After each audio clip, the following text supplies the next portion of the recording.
charting new territory inside the UAE's expanding gaming regulatory landscape.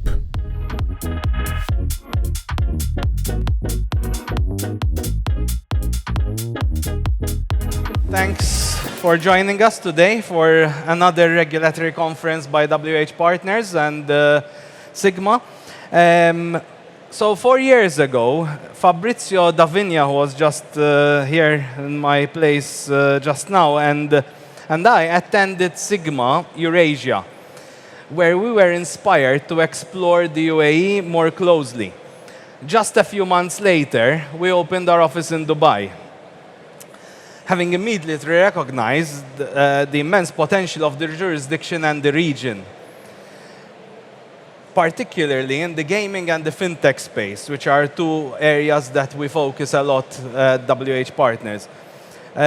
Fast forward to today, the UAE boasts a comprehensive gaming regulatory framework and already counts quite a few licensed operators. On this panel with me today is Kate McCormick, who's our CEO in Dubai, and we are also joined by Oliver De Bono from Quantum Gaming. I'll start with Kate. Kate, can you give us a rundown of the latest regulatory updates from the UAE, and how is that framework being implemented, and how is the industry shaping up in the UAE? Okay, thank you. Nice to be here. Nice to be back in Malta.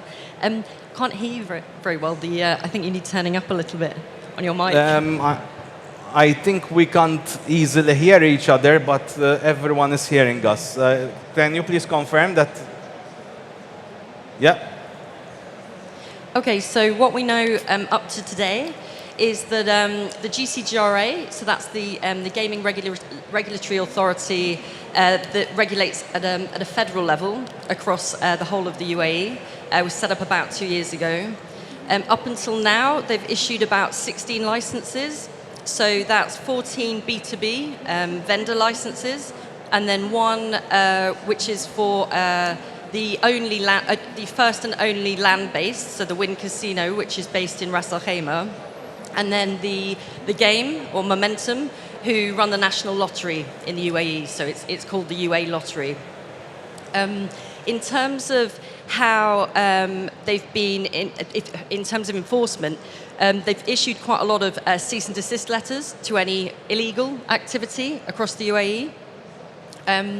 I think basically it's shaping up to be, it's growing. I mean, definitely there's a lot more interest now, and I think there's a lot more of a domino effect happening over the last 6 months maybe, since the GCGRA have started to actually issue licenses. I think before, and probably actually when we last spoke, it was a lot more about rumour, and I think now people are seeing that there are licenses being issued. They're starting to see it as a real future place for gaming. I think it's going to be quite a premium, tightly regulated, credible. I think the only companies that will get regulated are the ones who've already licensed in other jurisdictions. There's no hint at the moment of any online, but I mean, the belief is that it will happen quite soon, and I think when online opens up, then I think it's starting to become a really interesting jurisdiction. Definitely. Oliver, why is the industry looking at the UAE with such interest? So I think that's an age-old question. If you look at Dubai, UAE, they are liquid cities. It's always been or becoming a very strong financial hub, investment. It is becoming the center of both the financial and let's call it investment M&A world. As an operator myself, as a B2B provider, those are the kind of markets we wish to target. I think every operator is waiting with great patience to look at when and how we can enter these markets. You mentioned earlier, currently it's land-based, but that is the eagerness, that is kind of the, let's call it the initial step that all the online or the iGaming industry know is step one to remote localization, nationalized licenses. So we're not only interested in the fact that there is a lucrative market. There is a liquid market. But we're looking at it as expanding beyond saturated markets here in Europe, over-regulated markets in the West. So I believe all operators are quite eager to see what the next steps are in these markets. And it's certainly going to be a very interesting market. Agreed. Kate, we're seeing right now a lot of B2Bs showing interest in the UAE. What are the benefits of obtaining a B2B license? And also, where do you think B2Bs should be looking at in terms? We know that the UAE is made up of 7 emirates, and of course, each and every emirate has its own focus, let's call it that way, on which type of businesses it tries to attract. So, where should they look at in terms of emirates, in terms of free zones, but most importantly, what is the benefit of B2Bs today to move to the UAE?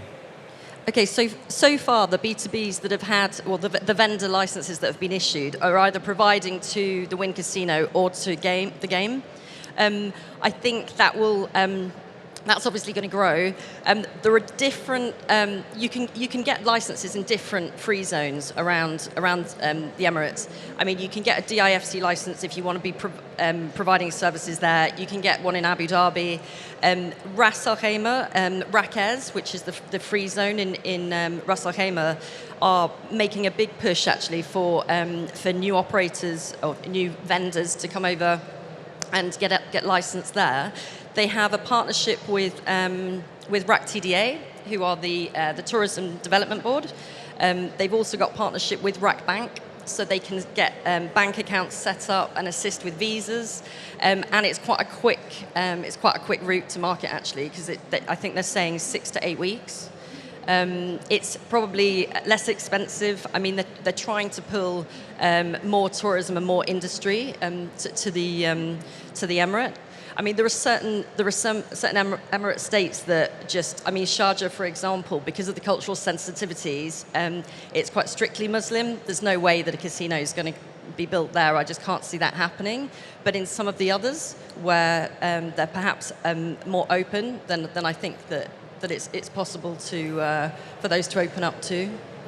Definitely. Of course, I believe that one of the most important aspects to consider is also banking, I'm assuming. So that is where operators need to do a bit their homework.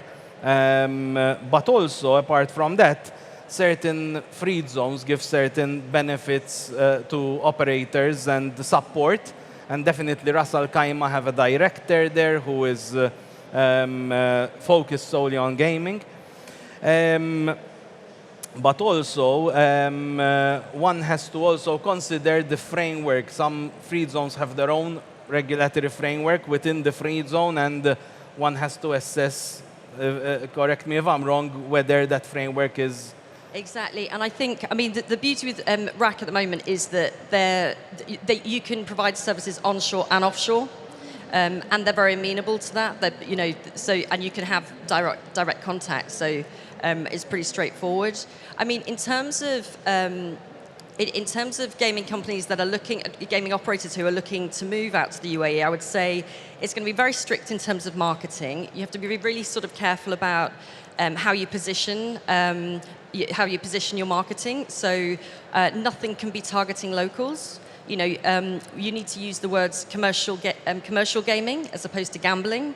You can't put any of the marketing in Arabic.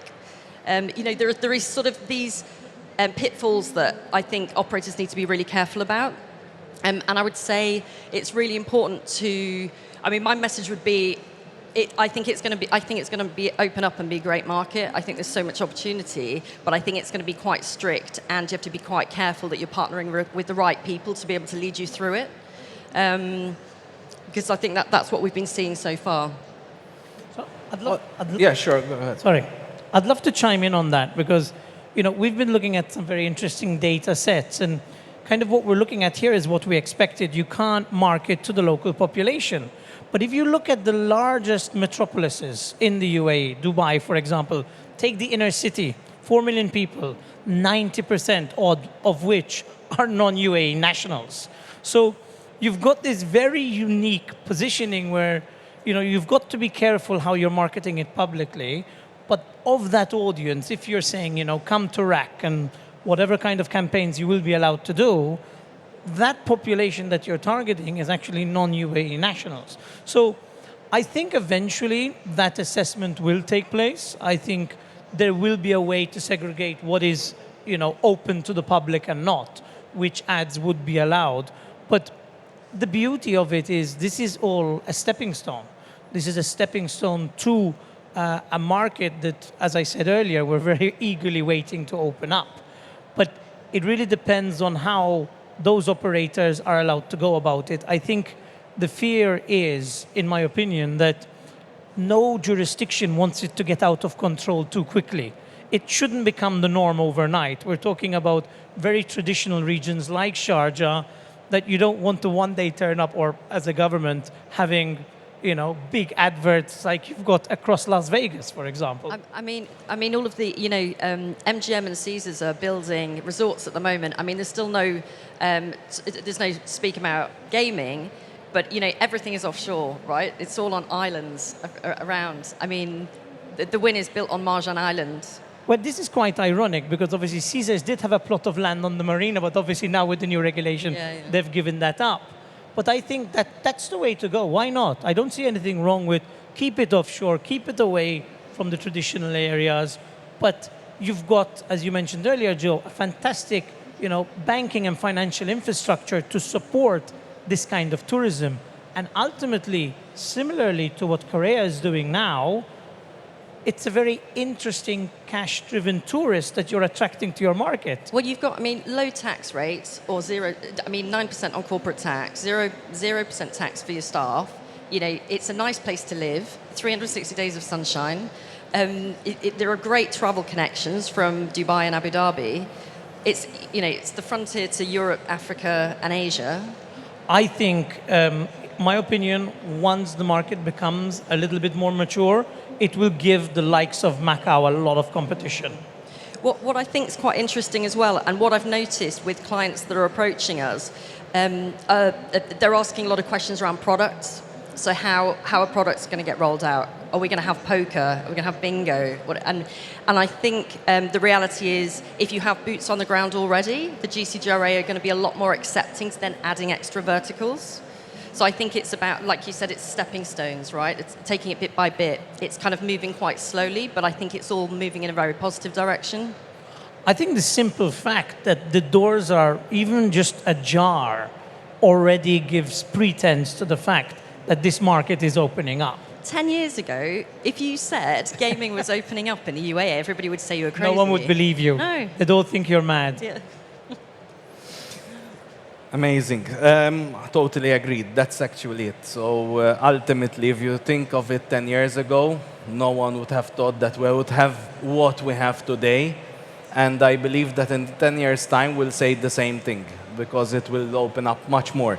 And in fact, one last comment I would like from both of you. So could the UAE be the benchmark for regulated gambling in the GCC area? Or do you think it will be a lone wolf in that region? I'd love to jump in on this one because my opinion on what has happened in the UAE, and we all say UAE, but you've got, let's call it not one leading city, but one of the more open, let's say, I would say Western friendly. I do think that the UAE is a benchmark for the rest of the Middle East. I think looking at tourism, looking at the airports, take Dubai Airport, it's one of the largest sources of revenue for the region. These pillars of tourism, whether it's going to become gambling tourism, whether it's business tourism, financial tourism, whatever it is, that benchmark is overspilling. You've got regions that are opening up. I mean, Qatar is following suit in many, many ways. It's crazy. I was in Saudi a couple of weeks ago, and I never thought that I'd be able to get a beer in a bar in Saudi. I was at the Esports World Cup, which is huge, and they've built a whole city for the sports. I've been to boxing matches there. And, you know, I'm not saying that gambling is going to legalize there anytime soon, but it's just incredible how quickly the whole region is changing.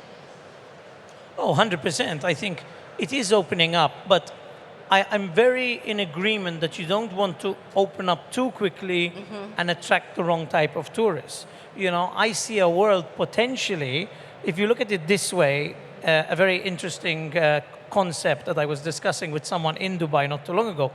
When you're coming through Dubai airport, one of the largest and busiest airports on the planet, you haven't actually entered the city.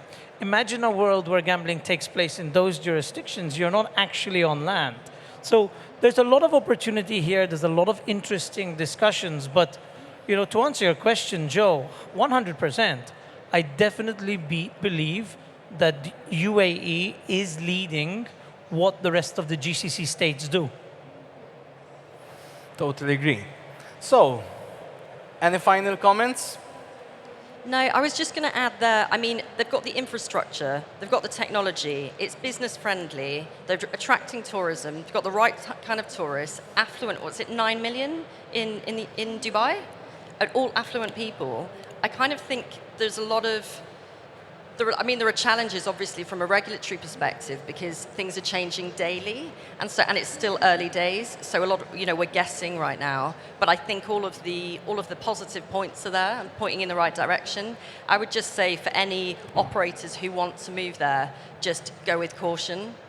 Oh, 100%. I mean, I think we're all aware that there was a moment where a lot of operators actually believed the market was already open, and there was a lot of talk about potential licensing, but you do need to be careful. You don't want to shoot yourself in the foot. You know, you've had a very similar mentality to what happened in the Canadian market, just to give you an example. Yeah. If you entered that market pre-regulation, you would become unlicensable in the future. Yeah, and I'm pretty sure Dubai will adopt, or UAE will adopt a very similar framework. Thank you very much, everyone. Thank you, Kate. Thank you, Oliver. Thanks for joining us, and on to the next panel. Thank you so much.